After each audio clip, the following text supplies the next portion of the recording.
Mga kwento ni Felmo.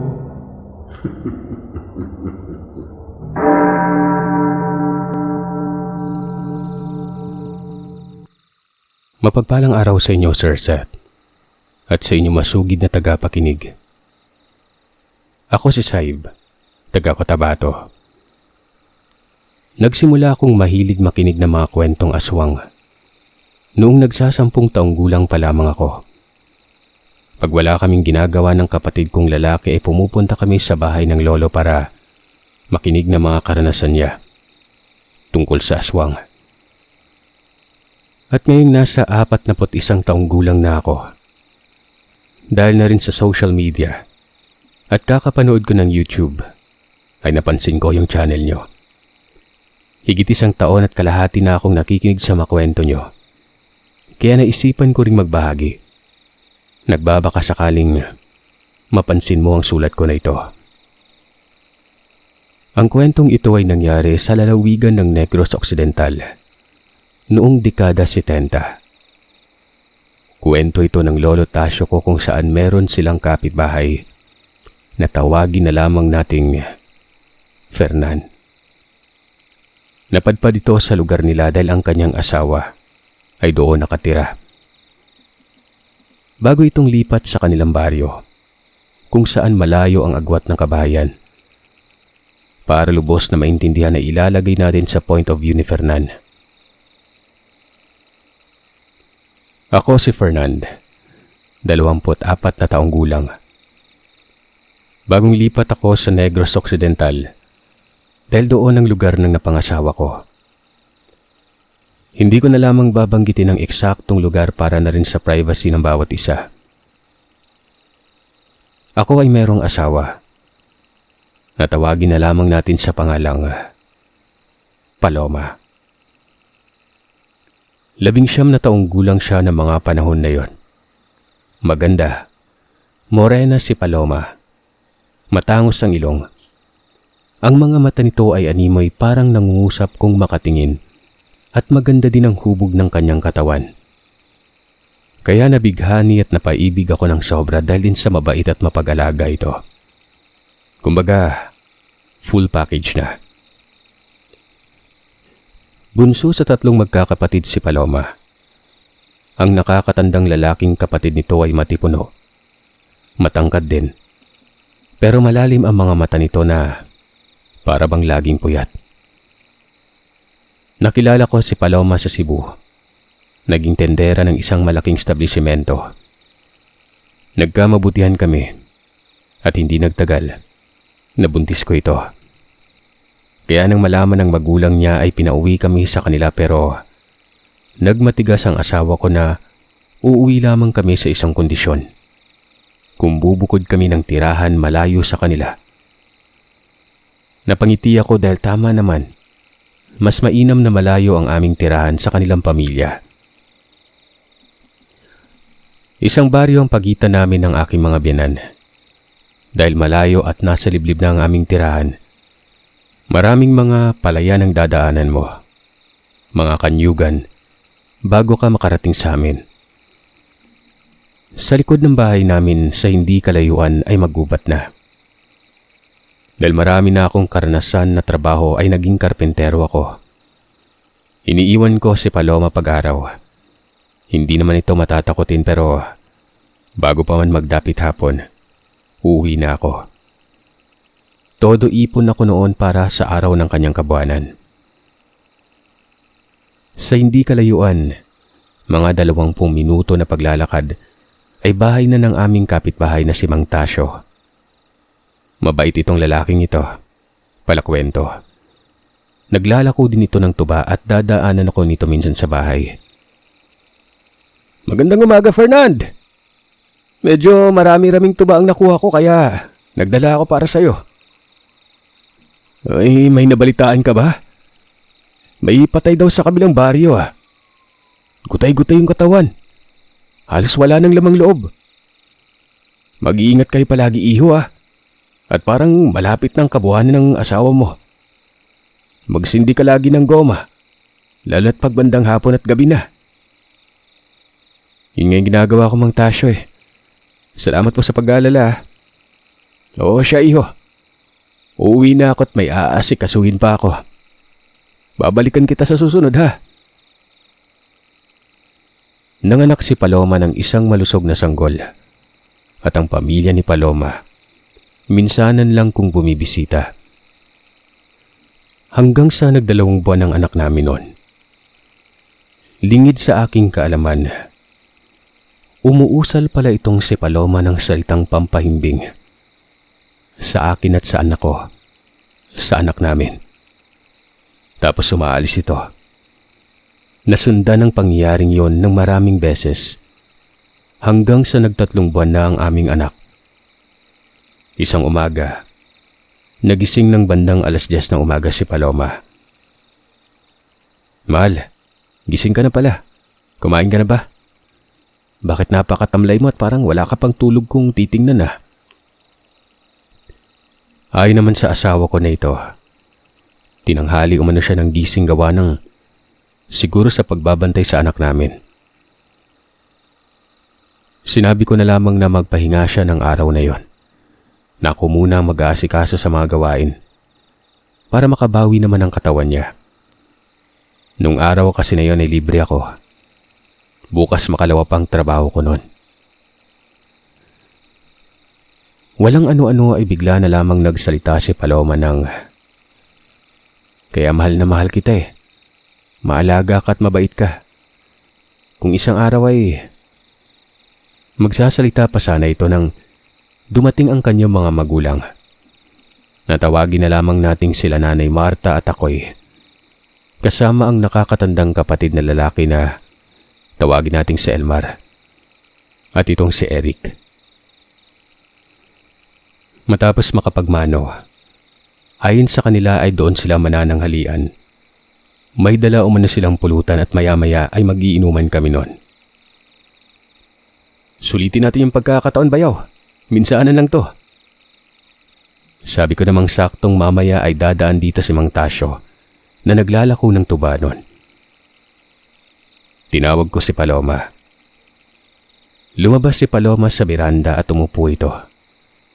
Tinitigan ng kanyang pamilya na merong pag-aalala at parang balisa yung asawa ko. Inutusan ako ni Paloma na bumili ng merienda. Dahil na rin sa medyo may kalayuan ay natagalan ako ng pagbalik nun. Itong mga parte na ito ay kinuwento lamang sa akin ng asawa ko nung nagkaroon kami ng pag-uusap. Habang wala ako, nagalit umano itong si Paloma dahil may dalang supot ng karne itong pamilya niya. Palagi namang bumibisita ang misis ko kapag gabi. Nagsabi pa ito na wag muna nung araw na yun dahil masyado pang maaga para gawin ang pangyayanggaw sa akin. Mahirap kasi umano kontrolin ang sarili pag bagong yanggaw. Kahit umano si Paloma ay nahihirapan kahit nananalaytay sa dugo niya ang pagiging aswang. Takot din si Paloma na pati ang anak namin ay hindi niya kikilalanin pag sinusumpong ito. Ano ba yung iniisip mo, Paloma? Paano niya aswangin ang isang batang dugo ng isang aswang na nananalaytay kung maisali na sa kanya? Magiging kaisa natin si Fernand. Sabi umano ng kapatid niya. Sinabi naman ni Paloma na hindi pa namin alam kung nagba na ba ng pagkaaswang o tao itong si Jepoy. Kaya takot na takot si Paloma. Kaya madalas itong wala kapag gabi. Mahal mo lang talaga yung asawa mo. Kaya takot ka lang na baka malaman niyang katotohanan at iiwan ka niya. Sabi naman ni Ricky. Dito ay pinagalitan sila ng kanilang ama na walang patutunguhan ang alitan nila. Bigyan umano ng panahon ng asawa ko at darating ang araw na magiging kaisa rin nila ako noon. Pinaasikaso na lamang nito yung mga dala ni Elmar. Gawa ng nararamdaman umano ako nito na paparating na. Pinatahan naman umano ng kanyang ina si Paloma sa pag-iyak nun, habang pinapahilamos para hindi mahalatang pag-iyak nito. Naganap ang salo-salo ng pamilya. Saktong napadaan si Mang Tasyo na noon palang niya nadatna ng pamilya ni Paloma. May dala itong ilang galon ng tuba. At pagkatapos ay umalis din kaagad. Nagsimula ng inuman bandang 2:00 ng hapon. Hanggang magdapit hapon yon. Ang ipinagtataka ko, Sir Seth, sa tuwing kukuha ako ng pulutan, inuunahan ako ni Paloma.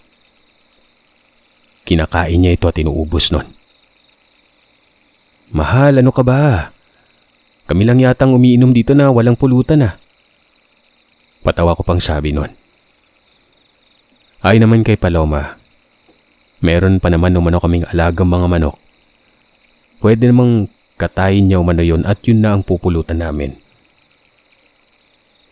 Ang dahilan pa ng asawa ko nun, masarap kasi umanong magluto ang kuya niya. Mas importante din sa kanya ang kumain ng gusto para marami umanong gatas para sa anak namin. Pinasuyuan pa nito ang kanyang kuya Eric na magluto ng manok at siya na rin ang magkatay. Sige bayaw, diyan ka muna at nang pagbigyan ko muna ng hiling ng inahing ito. Sabay tawa nun. Nung matapos magluto ni Eric, inihain na ito sa akin. Nang tikman ko ito, parang kulang sa timpla. Walang kalasa-lasa, Sir Seth. Pero para hindi ma-offend si Eric, pinilit ko na lamang itong kainin. Sa isip-isip ko noon, kaya pala ayaw ni Paloma tikman ko to. Dahil hindi siguro marunong magtimpla itong kapatid niya. Natapos ang pagtitipon, nag-uwian ang pamilya ni Paloma. Makalipas ang ilang araw, nasalubong ko si Mang Tasyo. Takang-taka ko na may ibinulong ito sa akin. Fernan, sila pala ni Akoy ang pamilya ng asawa mo. Alam mo iyo, huwag mo lang sanang masamain na. Hindi ka na rin iba sa akin eh. Ito'y payo ko lang sa'yo. Bigyan mo ng pansin niyang angka ng pamilya mo ah. Sa pagkakaalam mo mano ni Mang Tasyo nun, dayo lamang ang pamilya ni Paloma sa kabilang baryo. May kamag-anak umano siyang nakatira sa baryo na yon. Ang angkan umano nila Paloma ay bigla na lang nagsulputan sa lugar. At may haka-haka na ang pamilya ng asawa ko, kalahati ng katawan ay namamahinga.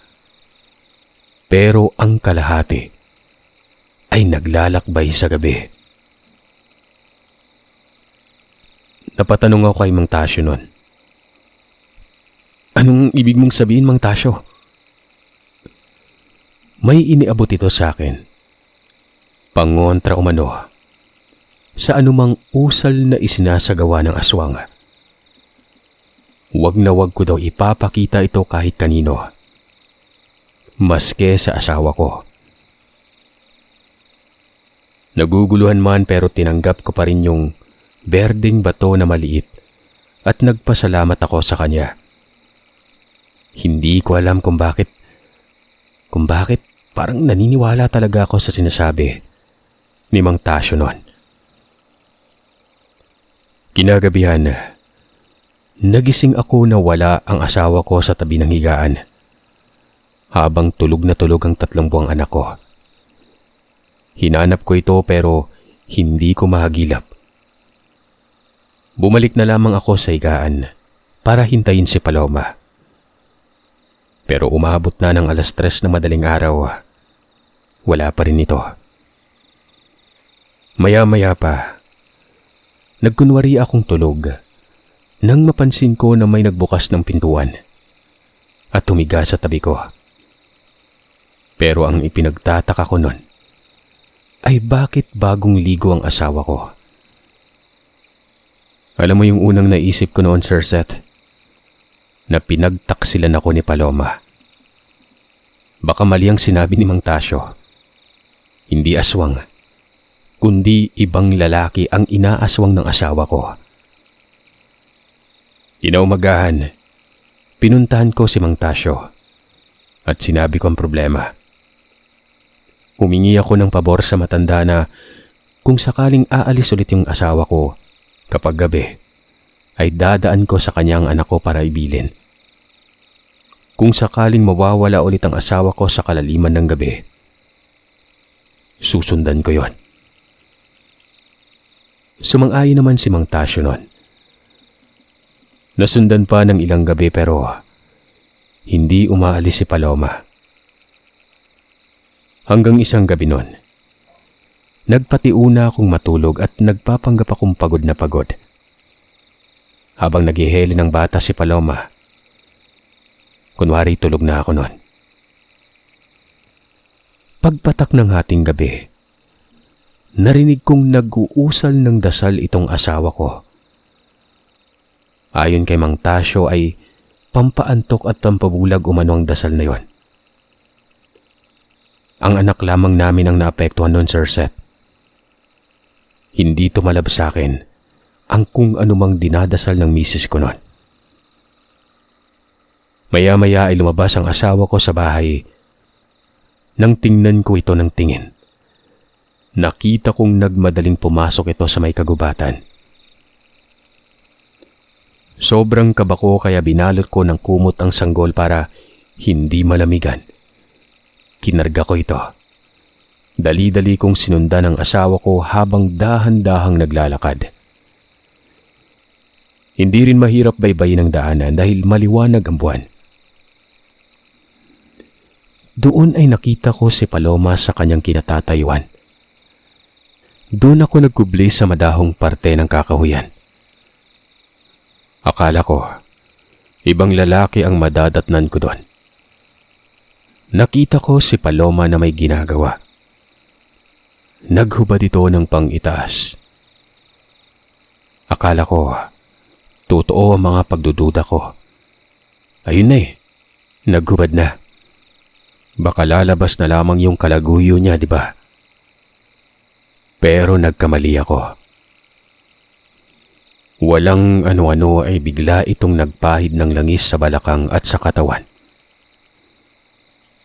Mainam ko itong tinitigan habang dahan-dahan itong umuungol na parabang nasasaktan nun. Akma ko na sanang lalapitan dahil sa pag-aalala. Pero nagimbal ako. Kitang-kita kong may tumutubo sa asawa ko. Maya-maya pa, nang mabuo ang tumutubo na yon. Sa maniwala man kayo o sa hindi, malaking pakpak ito. Parang paniki. Tumalas ang kuko ng misis ko. Nagkaroon ng pangil. Habang unti-unting humihiwalay ang pang-ibabaw na katawan ni Paloma. Walang ano-ano ay bigla itong lumipad pa itaas. Unang naisip ko noon ay tumakbo pero may dala akong sanggol. Naglakad ako ng mabilis. Nang madaanan ko ang bahay ni Mang Tasyo ay ginising ko ito. Bumangon ang buong pamilya ni Mang Tasyo. Ibinilin ko sa kanila ang sanggol para walang sagabal nun. Malayo-layo na ang nilipad ng asawa ko. Pinilit kong habulin ito. Lakad takbo ang ginagawa ko. Hanggang sa maya-maya pa, tila ba naging pamilyar na sa akin ang daanan. Patungo yun sa bahay nila. Doon ay maingat akong humakbang sa bahay ng magulang ni Paloma. Patagong naghahanap ng siwang para makasilip nun. Nakita ko ang asawa ko na nilalantakan ng isang parte ng karne. Kung hindi ako nagkakamali nun, paa ito ng tao. Tumatalsik ang dugo nito na parang sariwa pa at bagong biktima. Naduduwal at halos bumaliktad ang sikmura ko nun. Doon ko naranasan na parang yung bituka ko, gagapang ng kusa palabas sa bunganga ko para masuka yon. Pero magpaganon pa man, tiniis ko ito. Nakita ko rin ang pamilya nito na sarap na nilalantakan ng biktima. Habang nasa kaanyuan na katulad kay Paloma.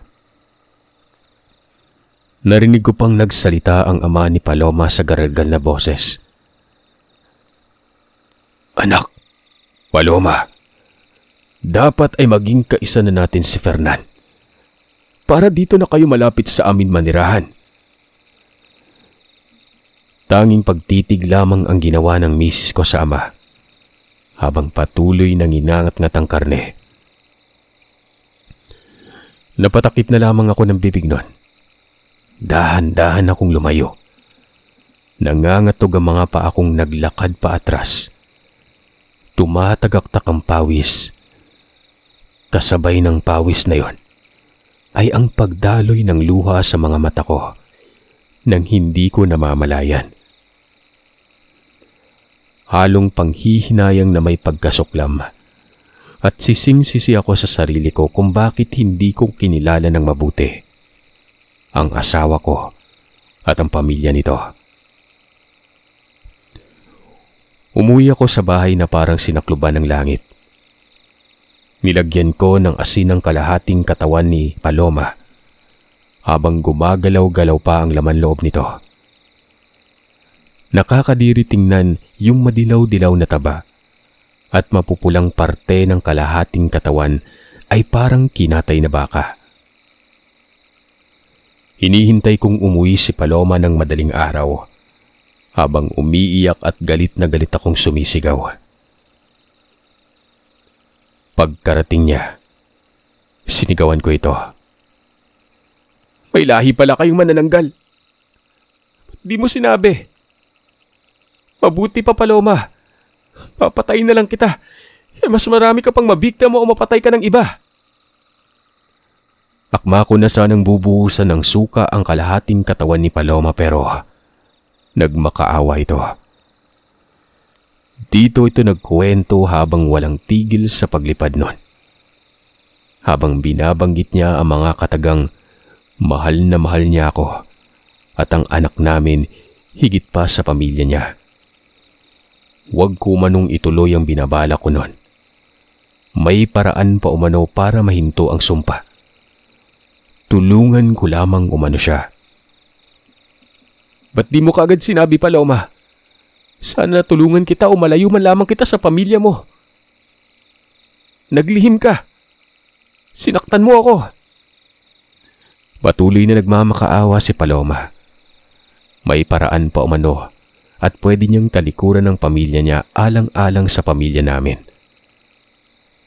Kaya umano kami nagbukod at tumira sa malayo dahil ayaw ni Palomang malaman ko ang lihim nila.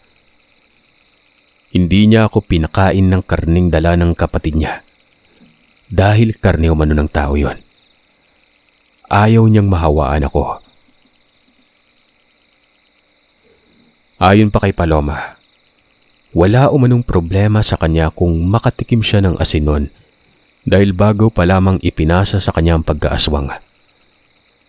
Nagmakaawa ito. Nahugasan ang kalahati ng katawan niya para makabalik siya sa dati. Ayaw niya umanong mawalan ng ina ang anak niya. Aminin kong nagdalawang isip ako noon, Sir Seth. Pero nanaig pa rin ang pagmamahal ko sa asawa ko. Hinugasan ko ito ng tubig.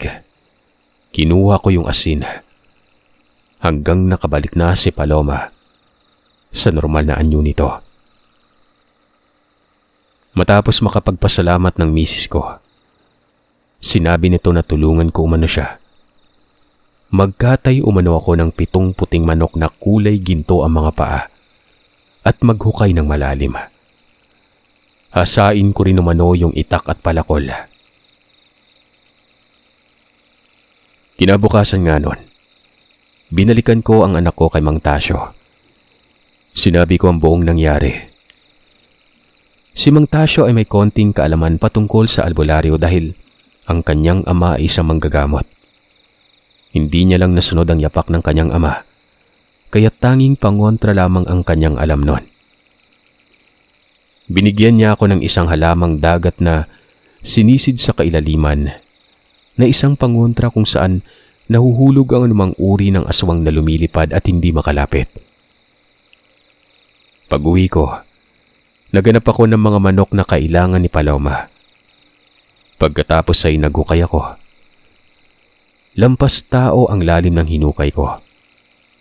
Nilagyan ko ito ng tulay at doon sa gitna ay nilagay ko ang katawan ng 7 manok na kinatay. Samantalang ang dugo naman ay ibinuhos ko sa hukay habang gumagawa ng isang ritual ang misis ko. Umusal na mga salitang siya lamang ang nakakaalam.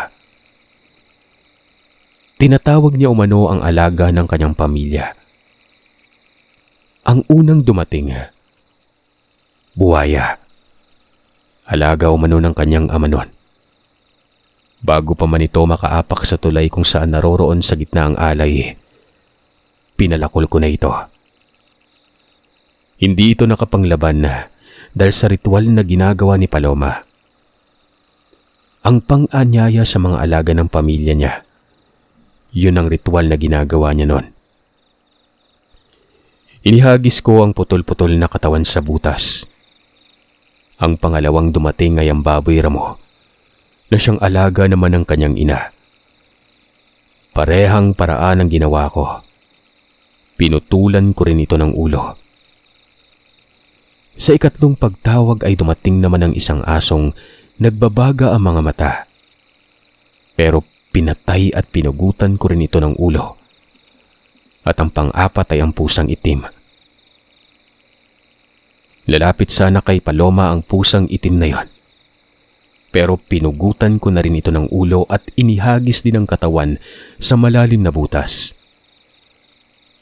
Ang panghuli na dumating ay ang uwak. Papatayin ko na sana ito pero nagsalita si Paloma. Alaga niya umano yon. Huwag umano. Yun umano ang nagdadala sa kanya sa gabi kaya siya nakakalipad at nagpapalit ng anyo. Bugawin ko na lamang umano ito at magiging ordinaryong uwak na lamang yan. Pag pinatay ko umano yon, mamamatay din ang katawang lupa ni Paloma. Hayaan ko na lamang umano ito gawa ng bagong salin pa lamang sa kanya. At dun ay matatapos na ang pagiging manananggal niya. Pagkatapos naming gawin ang lahat ng yon, dali-dali naming tinabunan ng lupa ang butas. Dali-dali na rin kaming nag-impake ng aming mga kagamitan at umalis na sa Negros. Kinabukasan, hinanap kami ng kanyang ina. Umiiyak na tumatawag ito sa labas ng bahay namin. Buksan umano ang pintuan. Kailangan umano si Paloma ng kanyang ama. Hindi ko alam kung paano kami natuntun nun. Pero ayon sa kanyang ina, naghihingalo ito at kailangan niyang makita si Paloma sa huling pagkakataon. Walang sumagot nun. Hindi kami sumagot. Umuwi na lamang ito. Alam niyo ba kung anong nangyari pagkatapos nun, Sir Seth? Pagka-uwi ng nanay nito ni Paloma, bago pa makapasok sa bahay nila, ay nalagutan na ng hininga ang kanyang asawang si Akoy. Kasunod ay ang paghihingalo mismo ni Nanay Marta. Galit na galit umano sina Elmar at Eric kaya sabay nilang pinuntahan ang bahay ng kapatid nito.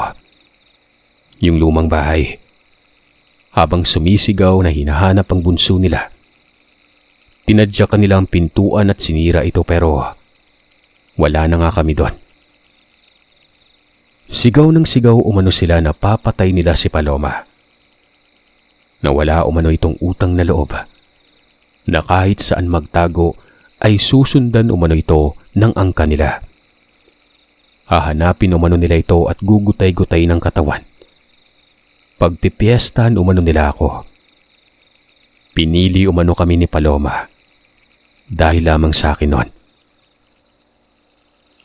Hanggang sa napagod na lamang sila sa kakatawag at paghahanap kung saan pero wala silang nadatnan. Pagka-uwi nila sa bahay nila, gaya ng kanilang inang naghihingalo, ang dalawang magkapatid ay naghingalo din. At ang buong angkan ni Paloma ay nabawian ng buhay. Makalipas sa mga taon, si Lolo Tasio at ang pamilya nito ay lumipat na din sa lugar namin. Dahil noong nakaalis na kami, halos gabi-gabi na lamang na may dumadaan umano sa kanila na iba't ibang nakakakilabot na huni. Napadpad dito si Mang Tasio sa Cotabato at sa hindi sinasadya ay nagkita kami. At siya nga ang sumiwalat sa nangyari noong umalis kami sa lugar na yon. Ang mangyayari pala, Sir Seth, kung sakaling naratnan kami nun at hindi umalis, ay kukunin kami ng pamilya o angkan ni Paloma. Lahat umano ng alagang pinatay namin ay mabubuhay at kami naman ang babalikan. Matapos noon ay namuhay kami ng tahimik. Nagkaroon ng malaking pamilya. Naging normal ang mga anak namin. Dala-dala ang lihim ng nakaraan na minsan nang naging aswang ang kanilang ina.